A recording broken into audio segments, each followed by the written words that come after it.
Hi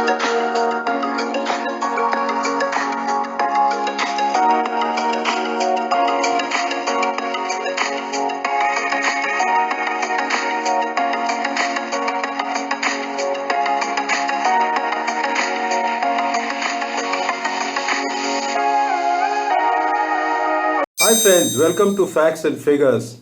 Friends, you might have heard of Holinshed'S Chronicles in case you studied English literature, but for those of you who haven't, let me just give you a glimpse of it.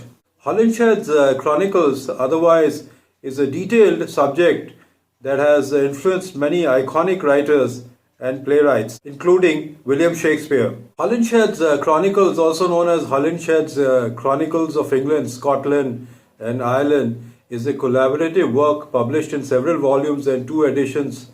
The first edition came out in 1577, and the second one came out in 1587. It was a large, comprehensive description of British history, published in three volumes: England, Scotland, and Ireland. The Chronicles have traditionally been a source of interest and writing influence on many big-time writers because of its extensive links to Shakespeare's history plays, as well as King Lear, Macbeth, and lesser-known Cymbeline, a play by William Shakespeare set in ancient Britain and based on the legends that form part of the matter of Britain concerning the early Celtic British king Cunobeline. The Chronicles would also have been a primary source for many other literary writers of the Renaissance period. Now, let me tell you how these chronicles came into existence. In 1548, Reginald Wolfe, a London printer, conceived the idea of creating a universal cosmography of the whole world. Now, cosmography is a branch of science that deals with the general features of the universe, including Earth, and therewith also certain particular histories of every known nation. He wanted the work to be printed in English, and he also wanted maps and illustrations in the book. Wolfe acquired many of John Leland's work. John Leland was an English poet and antiquary dealing in rare books. And with these he constructed chronologies and drew maps that were up to date. When Wolfe realized he could not complete this project on his own, he hired Ralph Holinshed and William Harrison to assist him. Wolfe died with the work still unfinished in 1573, and the project changed to a work specifically about the British Isles and was run by a consortium of three members of the London stationers. They retained Holinshed, who employed Harrison, Richard Stanihurst, Edmund Campion, and John Hooker. In 1577, the work was published in two volumes after some censorship by the Privy Council of some of Stanihurst's contribution on Ireland. The Chronicles narrative is characterized by a set of rhetorical figures and thematic paradigms that establish the national, royal, chivalrous, and heroic ideals that define a state, its monarch, its leaders, and the political role of the common people. Holinshed's Chronicles had a very severe influence on Shakespeare. Shakespeare is widely believed to have used the revised second edition of the Chronicles, published in 1587, as the source for most of his history plays. The plot of Macbeth, first performed in 1606, and for portions of King Lear and Cymbeline. The plot of Macbeth was first performed in 1606, that was after 1587.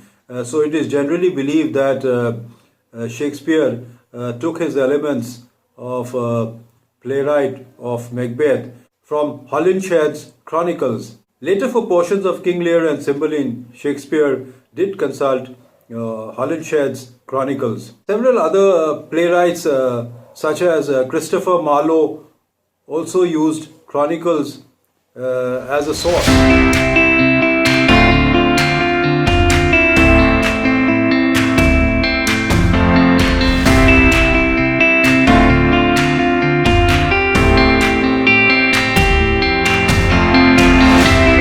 There is a big correlation or a big inspiration that Macbeth drew from the Chronicles.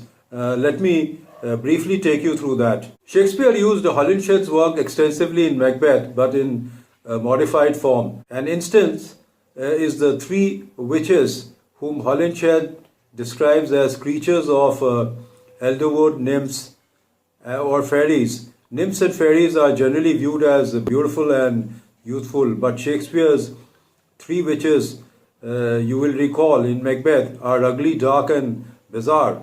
It is believed that he made the change to heighten the suspense and darkness of the play. However, the chronicles lacked any descriptions of Macbeth's character, so Shakespeare improvised on several points. The characters of Banquo and Fleance in Macbeth were also taken from Holinshed's works. The character of Macbeth is primarily depicted as a good ruler, a king who was fair and just for 17 years. The plot displays King Duncan as a minor character and a weak king. It is possible that the reading of Shakespeare's King Duncan was inspired by the tale of King Duff contained within the chronicle. This story follows a similar narrative. King Duff and his murderer Donwell closely mirror the narrative of King Duncan and Macbeth. The bad omens following the murder of Duff are similarly mirrored in Shakespeare's narrative. The Chronicle's tale of Macbeth differs from Shakespeare's version in numerous ways. The play features a scene in which Banquo and Macbeth encounter three women and each speak of a prophecy that would contribute to the characterization of these women as otherworldly.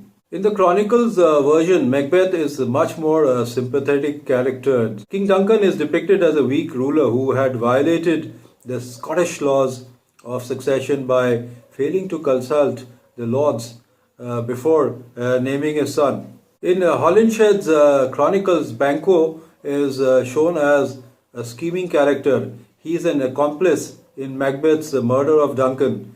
In comparison to Shakespeare's version, which has Duncan murdered in his sleep, Duncan is slain in battle and his death is not highly detailed. In the Chronicles, Macbeth ruled Scotland not briefly but for 10 years. He was apparently a capable and wise monarch and implemented commendable laws. Fearing that Banquo will seize the kingdom, Macbeth invites him for a supper where he intends to kill Banquo and his son.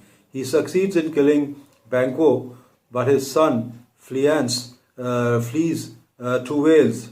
Macbeth, convinced by the witches of his invincibility, commits outrageous acts against his subjects, becoming a cruel and paranoid ruler. The tale ends when Macbeth is slain by Macduff, who then brings his head to the son of the original king, Malcolm. When we briefly compare the Chronicles and King Lear, it is believed that Shakespeare would have used the revised second edition of the Chronicles, which was published in 1587. Shakespeare's King Lear loosely follows the story detailed in the Chronicles, but it is unlikely that Chronicles acted as a primary source for Shakespeare. Perhaps he just got the basic idea from the Chronicles. So, friends, in the ultimate analysis, Holinshed's Chronicles proves the point that even for a world-acclaimed writer, ideas can come from anywhere,